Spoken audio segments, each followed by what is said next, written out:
A TV e o Portal Dia iniciam agora uma série de entrevistas com os deputados federais representantes do Piauí.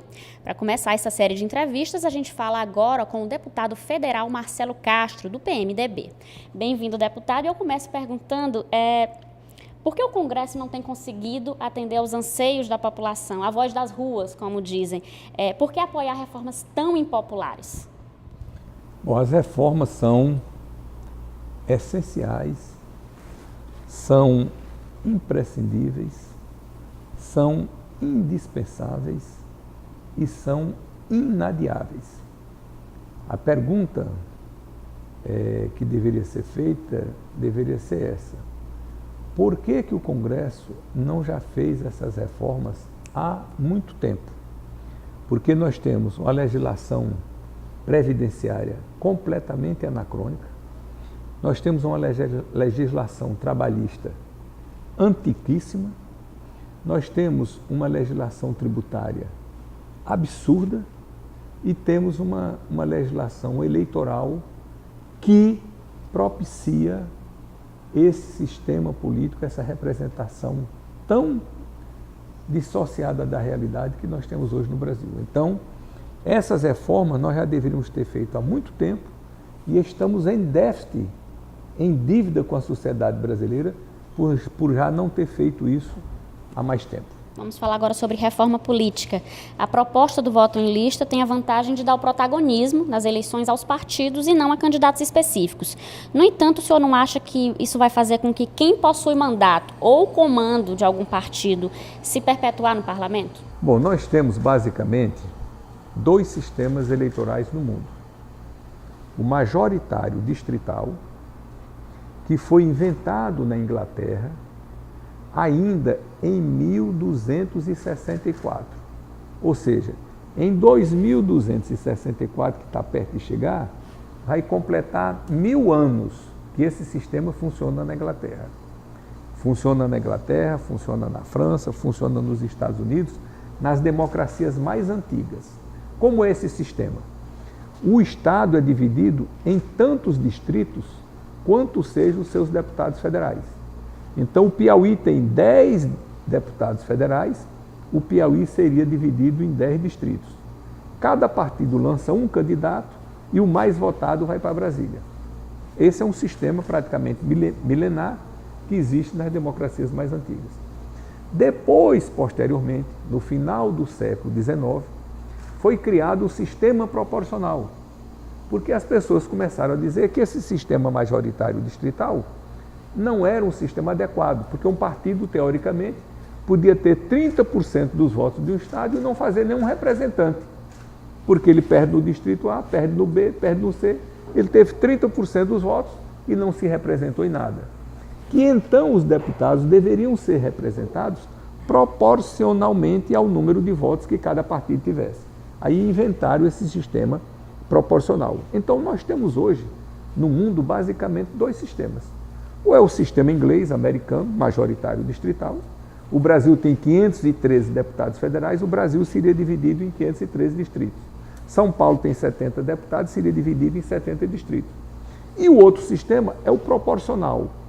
Só que quando o sistema é proporcional, pressupõe um sistema de programa, um sistema de ideia, uma filosofia de administração. Então aí o eleitor não vota no candidato, o eleitor vota no partido. Está entendendo? Então, onde o sistema é proporcional de lista. Então você não vota no candidato, vota no partido. Se você chegar amanhã em Portugal e tiver uma campanha eleitoral, você vai ver que estão pedindo voto para o parlamento, para os partidos de Portugal, não para os candidatos. Se você chega na Espanha, a mesma coisa. Se você chega na Suécia, a mesma coisa. Se você chega na Dinamarca, a mesma coisa. Ou seja, a maioria dos partidos do mundo, dos países do mundo, 60% dos países democráticos do mundo utilizam o sistema proporcional de lista.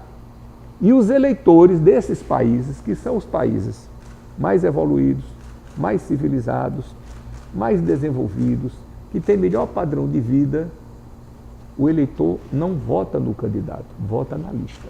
Então vamos falar só do voto em lista, por exemplo. A ideia é dar o protagonismo aos partidos, ou seja, as campanhas fortaleceriam a ideologia dos partidos. Mas em legendas, por exemplo, como o PMDB, onde não existe consenso em quase nada, né? Inclusive, nesse momento, o partido está dividido com relação ao apoio ao governo do Estado. Como convencer os eleitores a dar o voto ideológico no caso do voto em lista? Hoje o Brasil tem 35 partidos políticos. Não existem 35 ideologias em canto nenhum do mundo. Isso é uma aberração que o nosso sistema eleitoral levou. Se você chegar em qualquer país civilizado do mundo, país democrático, ele tem poucos partidos. E mais, tem pouquíssimos partidos representados no parlamento. Os Estados Unidos têm 2 partidos. A Inglaterra, a França, a Suécia, todos têm 3, 4, 5, 6 partidos. Quando tem 10 partidos, é um exagero. O Brasil tem 28 partidos representados no Congresso Nacional. Então o voto em lista favoreceria o fim dessa quantidade enorme de partidos? Mas não tem a menor dúvida. Como irá favorecer também a redução, eu não sou nem tão contra o número de partidos existentes. Eu sou contra a fragmentação no parlamento. Porque nós podíamos ter 100 partidos, mas não tem voto, não chega lá. Não tem problema. Então, uma coisa que vai também civilizar o nosso sistema eleitoral é a proibição de coligações proporcionais. Hoje, como você disse muito bem, nós temos 35 partidos. Qual é a ideologia que os partidos defendem? Ninguém sabe. Por quê? Porque nós não temos partidos verdadeiros no Brasil, com raríssimas exceções. Nós temos um amontoado de siglas que não significam absolutamente nada, que não querem dizer absolutamente nada. E isso é ruim para a democracia.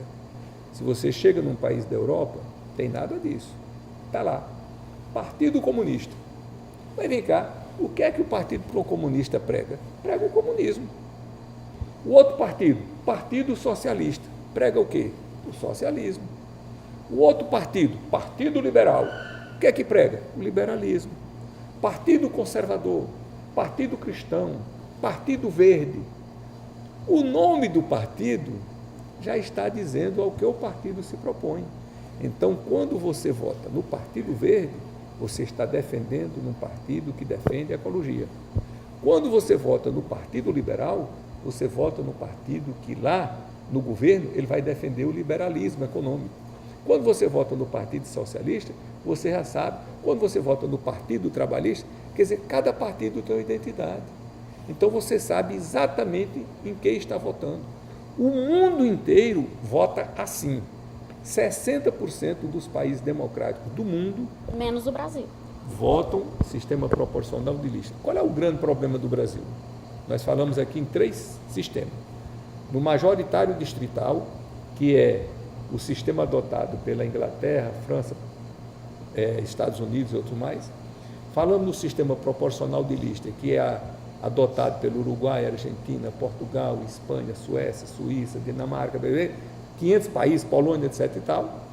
E falamos no sistema misto, que conjuga os 2. E o Brasil, onde é que está? O Brasil está em canto nenhum. Nós não somos nem o majoritário distrital, nem o proporcional de lista, nem o misto. Nós somos um proporcional que, ao invés do eleitor votar no partido, nós votamos no candidato. Qual é a consequência disso? Um número excessivo de campanhas. Então, na eleição passada, São Paulo teve 1.600 e tantos candidatos a deputado estadual. Teve 1.400 e tantos candidatos a deputado federal. Então, nós tivemos em São Paulo, para preencher as vagas da Assembleia e do Congresso, da Câmara, nós tivemos 3.000 candidatos. Isto é uma irracionalidade, isto é uma estupidez, isto é uma imbecilidade. Isso não acontece em canto nenhum do mundo. Isso representa 3.000 campanhas, porque cada candidato vai fazer sua campanha individualmente. Cada candidato tem os seus carros de som, tem as suas músicas, tem os seus cartazes, tem os seus santinhos, tem um exército de cabos eleitorais trabalhando para ele. Se nós mudássemos o sistema que nós temos hoje, proporcional, que não é de lista, se nós mudássemos o sistema de hoje para o proporcional de lista, permitindo federações partidárias, que os partidos pudessem se coligar em federações, São Paulo teria aproximadamente, os cálculos que a gente faz, 10 campanhas. Olha o custo que cairia. Nós sairíamos de 3.000 campanhas para 10 campanhas, para um sistema muito mais racional, muito mais civilizado e muito mais barato, porque esse problema do custo das campanhas tem uma consequência gravíssima. Qual é a consequência gravíssima que tem? É a corrupção que existe hoje no Brasil. O receio é que alguns caciques políticos, né, de determinados distritos possam ser beneficiados. Obviamente, o senhor vai responder que o que evitaria isso seria a lista, mas, por outro lado, tem a questão da lista fechada. Esses dois sistemas conjugados também não tirariam o protagonismo do eleitor? Não. De jeito nenhum. Não tem porquê. Eu sou um eleitor da região de São Raimundo Nonato. Então, lá vai ter um candidato do distrito e vai ter os candidatos da lista. Eu voto no candidato da minha preferência, daquela região, e voto no partido da minha preferência do Estado. Então, os grandes debates estaduais, nacionais, vão ser dados pelos candidatos da lista. O debate local, regional, que isso é muito importante, vai ser dado pelo candidato do distrito. É assim que funciona na Alemanha, no Japão, e é o sistema que é reconhecido como o melhor sistema. Agora vamos falar sobre os que espaço teriam os pequenos partidos de esquerda, chamados ideológicos, que são pouquíssimos. Inclusive, hoje não tem representação na Câmara. Eles seriam beneficiados com o sistema misto, por exemplo? Todos os partidos serão beneficiados. Agora, no mundo inteiro, quando o sistema é proporcional, de lista, há uma tendência a uma fragmentação partidária muito grande. Como é que eles fazem para evitar essa fragmentação? No mundo inteiro, eles usam um percentual. Por exemplo, na Alemanha, esse percentual é 5%. O partido que não alcançar 5% dos votos nacionais não elege nenhum representante. O que é que nós estamos propondo no Brasil? 2 a 3%. E o partido que não alcançar isso, o seu representante vai para Brasília. Mas ele não tem tempo de liderança, ele não tem tempo de televisão e ele não tem fundo partidário. Então ele vai ter que se associar com outros. Então nós estamos criando a figura da federação de partido. Qual é a diferença de federação para coligação? É que hoje vários partidos se coligam, terminou a eleição, terminou a coligação. Na federação, não. Os partidos vão se coligar por afinidade ideológica. Por quê? Porque a federação é por toda a legislatura.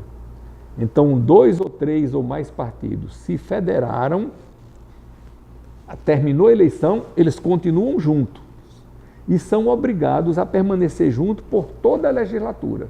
Aí eles têm só um líder partidário, só uma pessoa, eles funcionam como se fosse um partido. Então, são 2, 3, 4 ou 5 ou mais partidos que fizeram uma federação, mas eles funcionam como um partido só. E isso, sem nenhuma dúvida, é um embrião de um futuro partido. Aqueles partidos que acham que não vão ter força para adquirir o fundo partidário, vão se federarem e aí vão funcionar como se fosse um partido. É uma saída para a gente avançar, evoluir. Deputado, a gente tem uma pergunta aqui que chegou das redes sociais, é a seguinte: o senhor está disposto a perder que tipo de benefícios para garantir uma reforma digna? Perder direito à reeleição, por exemplo? Qualquer coisa que venha melhorar o Brasil, eu estou de acordo. Para mim, se eu estivesse defendendo interesses pessoais, o sistema bom era esse. Por quê? Porque eu já disputei 8 eleições aqui no Piauí, pelo PMDB, o meu partido. 7 vezes das 8, 7 vezes, eu fui o mais votado do meu partido. Só uma vez que eu fui o segundo mais votado. Todas as 8, outras 7, eu fui o mais votado do partido. E em 5 delas, das 8, 5, eu fui o mais votado do Estado. Então, quem disputa 8 eleições, 5 vezes é o mais votado do Estado, 7 vezes o mais votado do partido, eu acho que quem tiver um pouco de inteligência está vendo que eu tenho boas chances de continuar político nesse sistema. mas eu sou o maior crítico desse sistema. Eu trabalho todos os dias que eu estou no Congresso Nacional para destruir esse sistema. Por quê? Porque ele é prejudicial ao país, ele não é prejudicial ao Marcelo Carto. Então, quando eu defendo o fim desse sistema, eu estou pensando num Brasil melhor, num Piauí melhor, numa Teresina melhor, nas cidades melhores, e que nós tenhamos cada vez mais políticos representando o povo. Que haja esse link, essa ligação entre o político e a sua base. Que, verdadeiramente, o Congresso Nacional possa espelhar a vontade nacional e seja um legítimo representante da população. Não como é hoje. Aqueles movimentos de 2013, quando foram para as ruas, eles botavam uma plaquinha. Qual era a placa mais comum que tinha lá? Vocês não nos representam. Não representamos mesmo, não. Quem comprou o mandato de deputado federal deve favor a quem? Representa quem? Representa o dinheiro dele e de quem financiou para ele. Então, quando ele vai para lá, ele vai com o compromisso de pagar aquilo que ele adquiriu durante a campanha. Vai trabalhar para quem quer que seja, menos para o povo. Mas todos os que foram eleitos lá é nesse sistema, o senhor diria isso? Não, todos não. Mas a grande maioria, eu estou dando um sistema que favorece os ricos e favorece as celebridades. Isso aí, todo mundo vai dizer isso daí. Agora, é claro que tem as pessoas que têm suas bases, que têm seus serviços prestados e que isso é reconhecido. São exceções à regra. Há estados aí que, diferentemente, eu acho que do Piauí, o crime organizado está financiando políticos. E onde é que nós vamos parar? O eleitor que recebe o dinheiro para votar num candidato, ele não pergunta de onde é que vem o dinheiro, não. Ele não vai perguntar, esse dinheiro que eu estou recebendo aqui é um dinheiro honesto? Não, ele está recebendo o dinheiro. Venha de onde vier, ele não faz uma crítica de onde vem. E se vier do crime organizado? E muitos estados estão dizendo que tem declarações. Agora foi caçado um prefeito de São Paulo que disse que é financiado pelo crime. Foi um crime organizado. E não é uma exceção não, são vários.